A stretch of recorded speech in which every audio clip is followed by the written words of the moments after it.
Let's have a look at some selections for Ireland, Wales and Scotland. Starting with Ireland here, they're playing Italy.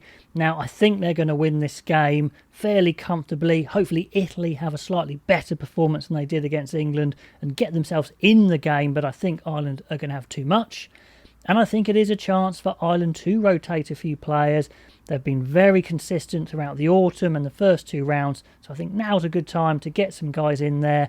You don't want to make wholesale changes or you might lose that coordination, but I think it is worth trying. So here's the team I would go with. The same props, just because I like watching them play, to be honest, or you could swap one of those guys out. Kelleher is nursing a bit of a shoulder injury, I think, and even if he is okay-ish to play, I still wouldn't play him because he's played loads. Let's have a look at Sheehan from the start. Goodness me, he's exciting and in many ways fairly similar to Kelleher with his athletic build. Really, really good stuff. So Porter, Sheehan and Furlong, great for me.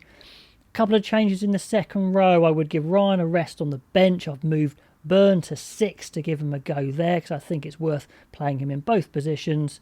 And let's get Baird in there and get Henderson some game time. Two really good players, and if those guys fire well with them, Ryan and Byrne, that's probably the 4 second rows you're going to take to the World Cup anyway. So let's get those guys in there. I don't think you lose a lot for quality, and I just want to see Baird play as well.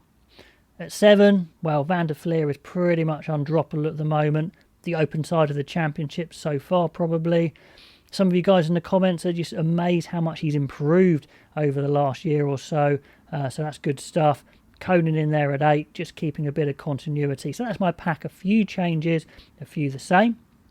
At halfback, I think Gibson Park is integral to the way that Ireland play. So I see him starting. And even if Sexton is fit-ish, I don't see any point rushing him back. Give Carberry another game, give Sexton another week, and then maybe bring him back the week after. So Gibson Park and Carberry. I'll keep the centres the same for some continuity there as well, and then some changes in the back three. Balakoon, I want to see him play. He's got some serious wheels. I think Lowe may be fit, may not be fit, but I don't want to rush him back either. A good chance to see Balakoon. And then we've got Conway on one wing the same. And I want to try someone else at fullback. Keenan's had a good run, played really well, but let's get a bit of an alternative there. Hansen, I think, is electric. In some ways, a bit similar to Keenan, very creative as a fullback. Now I think is a perfect time to play him. On the bench, Herring, I think, comes back in. I think he's fit again. A few changes with Ryan dropping down there, Doris dropping down there. I don't see that being a problem. Then Murray, Carty and Henshaw. Get Henshaw some game time. So that's how I think they should go. Mix it up a bit. A few changes, a few the same. I think it should be far too strong for Italy. What do you guys think? Now let's talk Wales. They're going to Twickenham to play England. A huge game as always. They won last week, so I wouldn't change it too much, but I still think they can make some tweaks to the team. Most notably, you can see in the pack there, Faletau. Absolutely bring him back. The front five, I think, stays the same, and they've been solid, and also I don't really think there's anyone better to bring in anyway, so just keeping them the same. And then the tweak in the back row. I think Morgan did okay last week, but I'd have him on the bench. Faletau, let's get him in at 6. Keep Moriarty at 8. Bash him at 7. I love the balance here, a bit of everything, line out, carrying hands, aggression, like that a lot. I think that's a slight improvement to the pack.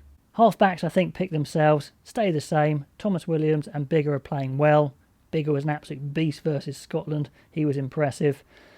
The centres, well, I don't really know what to do, to be honest. You could pick any combination. Let me know what you think. If Halaholo is fit, fully fit, I think he plays just because he has a bit more X factor in attack than anyone else.